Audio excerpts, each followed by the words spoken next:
Welcome to InsectCom. In this video, we are discussing MCH 013 General Physical Chemistry.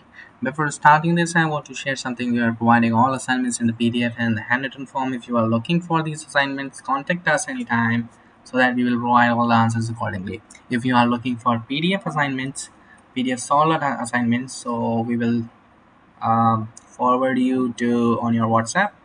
If you are looking for the handwritten assignments, so we will shipped at your address which has given by you.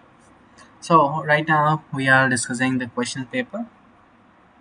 In this paper you can see there are total 10 questions, and each question has 5 marks. And for information, we have solved all these papers, not only this paper, other papers also.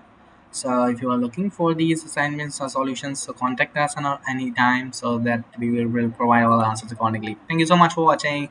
We will meet you soon in the next video.